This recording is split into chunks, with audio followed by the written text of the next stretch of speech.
puisque nous sommes environnés d'une si grande nuée de témoins. Rejetons tout fardeau et le péché qui nous enveloppe si facilement et courons avec persévérance dans la carrière qui nous est ouverte. Ayant les regards sur Jésus, le chef et le consommateur de la foi, en échange de la joie qui lui était réservée, il a souffert la croix, méprisé l'ignominie et s'est assis à la droite du trône de Dieu. Considérez en effet celui qui a supporté contre sa personne une telle opposition de la part des pécheurs, afin que vous ne vous lassiez point l'âme découragée. Vous n'avez pas encore résisté jusqu'au sang en luttant contre le péché.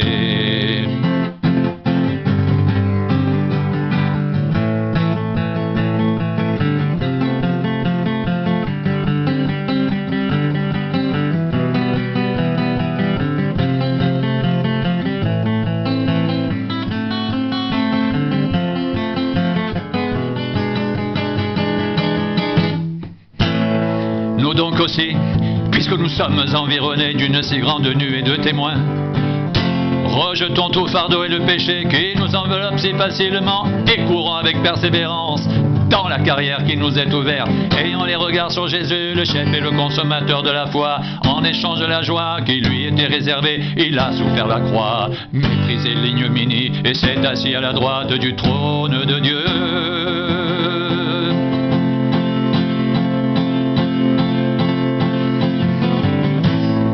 Puisque nous sommes environnés d'une si grande nuée de témoins, rejetons tout fardeau et le péché qui nous enveloppe si facilement, et courons avec persévérance dans la carrière qui nous est ouverte, ayant les regards sur Jésus, le chef et le consommateur de la foi. En échange de la joie qui lui était réservée, il a souffert la croix, méprisé l'ignominie et s'est assis à la droite du trône de Dieu. À la droite du trône de Dieu.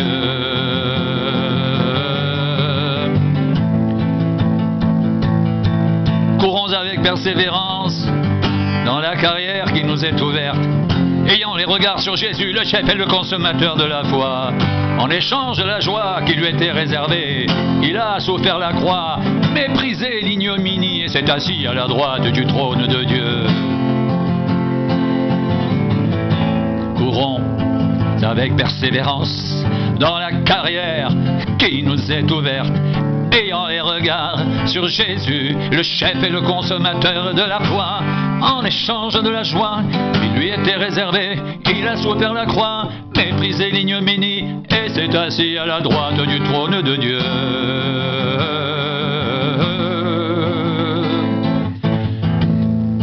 Considérez en effet celui qui a supporté contre sa personne une telle opposition de la part des pécheurs, afin que vous ne vous lassiez point l'âme découragée.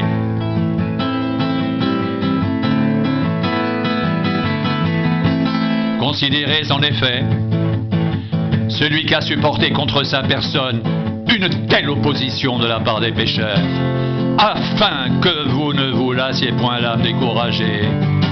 Vous n'avez pas encore résisté jusqu'au sang en luttant contre le péché. Et vous avez oublié l'exhortation qui vous est adressée comme à des fils. Mon fils, ne méprise pas le châtiment du Seigneur et ne perds pas courage lorsqu'il te reprend. Car le Seigneur châtie celui qu'il aime, et il frappe de la verge tous ceux qu'il reconnaît pour ses fils. Supportez le châtiment, c'est comme des fils que Dieu vous traite, car quel est le fils qu'un père ne châtie pas? Mais si vous êtes exempts du châtiment auquel tous ont part, vous êtes donc des enfants illégitimes et non des fils.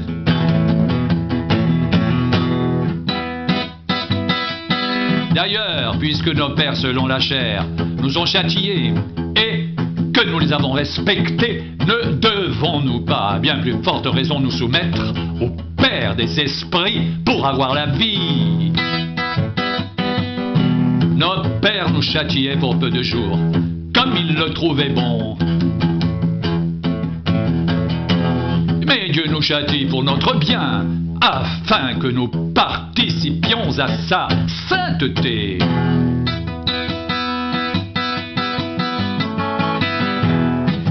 Il est vrai que tout châtiment semble d'abord un sujet de tristesse et non de joie, mais il produit plus tard, pour ceux qui ont été ainsi exercés, un fruit paisible de justice.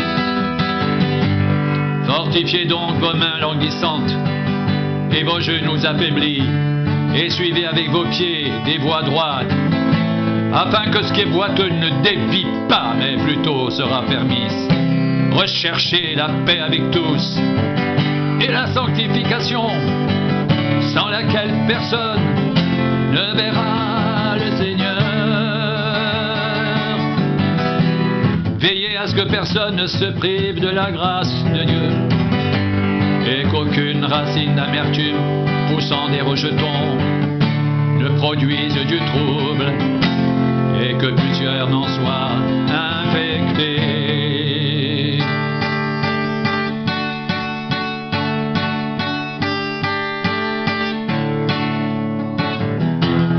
À ce qu'il n'y ait ni débauché ni profane, comme Ésaü, qui pour un mets vendit son droit d'aînesse. Vous savez que plus tard, voulant obtenir la bénédiction, il fut rejeté, quoiqu'il l'ait sollicité avec larmes, car il ne put amener son père à changer de sentiment.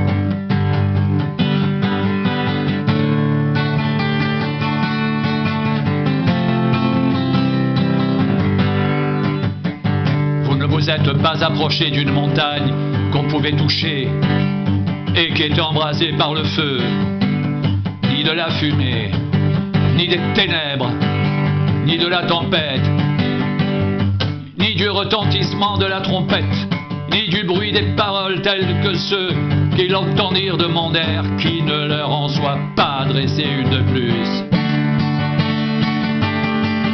Car ils ne supportaient pas cette déclaration. Même si une bête touche la montagne, elle sera lapidée.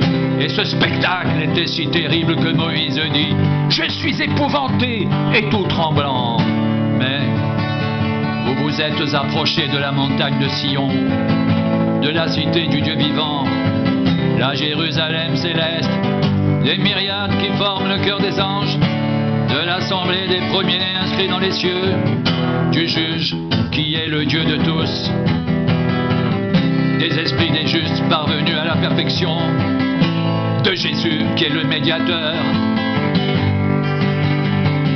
de la nouvelle alliance et du sang de l'aspersion qui parle mieux que celui d'Abel.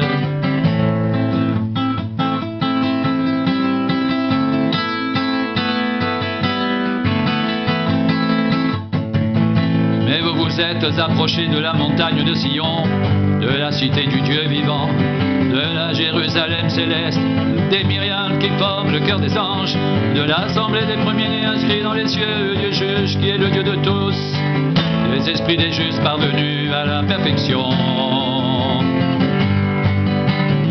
de Jésus qui est le médiateur de la nouvelle alliance, et du sang de l'aspersion qui parle mieux que celui d'Abel, de Jésus qui est le médiateur de la nouvelle alliance, et du sang de l'aspersion qui parle mieux que celui d'Abel.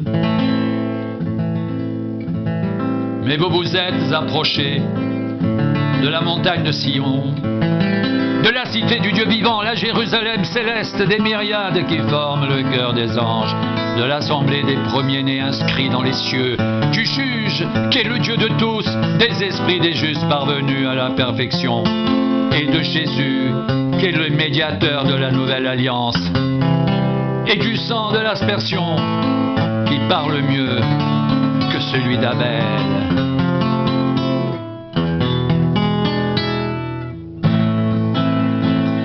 Gardez-vous de refuser d'entendre celui qui parle, car si ceux qui refusèrent d'entendre celui qui publiait des oracles sur la terre n'ont pas échappé, combien moins échapperons-nous si nous nous détournons de celui qui parle du haut des cieux,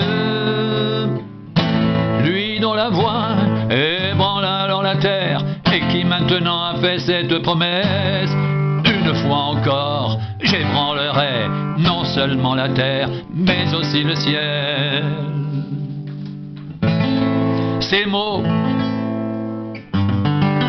une fois encore, indiquent le changement des choses ébranlées comme étant faites pour un temps, afin que les choses inébranlables subsistent.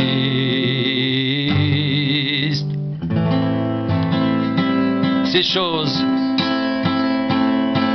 une fois encore, indiquent le changement des choses ébranlées, comme étant faites pour un temps, afin que les choses inébranlables subsistent.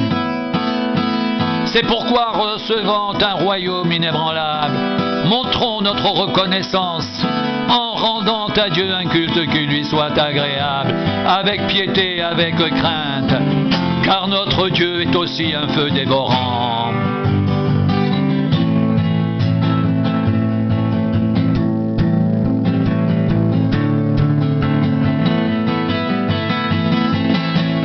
Gardez-vous de refuser d'entendre celui qui parle, car si ceux qui refusèrent d'entendre celui qui publiait des oracles sur la terre n'ont pas échappé, combien moins échapperons-nous si nous nous détournons de celui qui parle du haut des cieux, lui dont la voix ébranla alors la terre et qui maintenant a fait cette promesse: une fois encore, j'ébranlerai non seulement la terre, mais aussi le ciel. Ces mots, une fois encore, indiquent le changement des choses ébranlées, comme étant faites pour un temps, afin que les choses inébranlables subsistent. C'est pourquoi, recevant un royaume inébranlable, montrons notre reconnaissance en rendant à Dieu un culte qui lui soit agréable, avec piété, avec crainte, car notre Dieu est aussi un feu dévorant.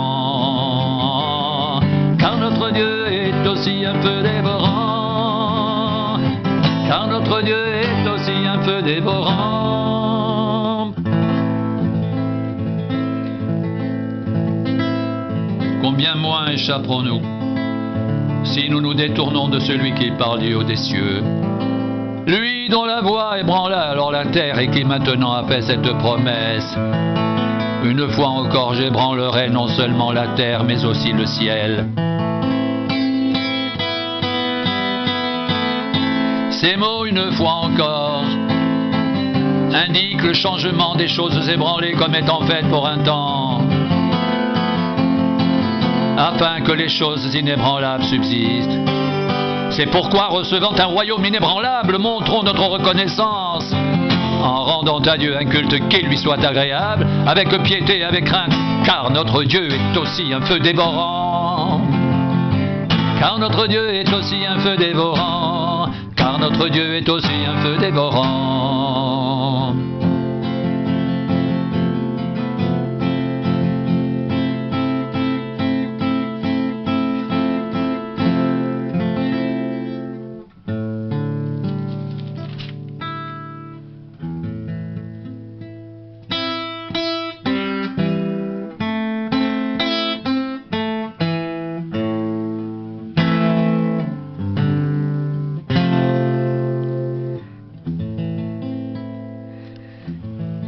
Nous donc aussi, puisque nous sommes environnés d'une si grande nuée de témoins, rejetons tout fardeau et le péché qui nous enveloppe si facilement et courons avec persévérance dans la carrière qui nous est ouverte.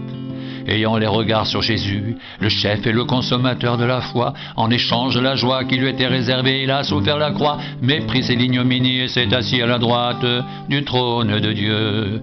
Considérez en effet celui qui a supporté en sa personne une telle opposition de la part des pécheurs, afin que ne vous lassiez point l'âme découragée. Considérez en effet celui qui a supporté contre sa personne une telle opposition de la part des pécheurs, afin que vous ne vous lassiez point l'âme découragée. Vous n'avez pas encore résisté jusqu'au sang en luttant contre le péché.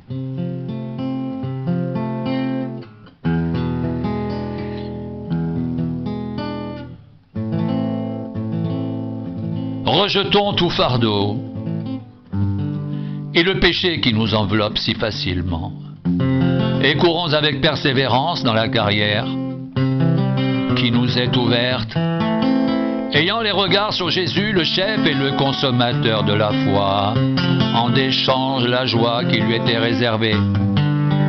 Il a souffert la croix, méprisé l'ignominie, et s'est assis à la droite du trône de Dieu. Considérez en effet celui qui a supporté contre sa personne une telle opposition de la part des pécheurs, afin que vous ne vous lassiez point l'âme découragée.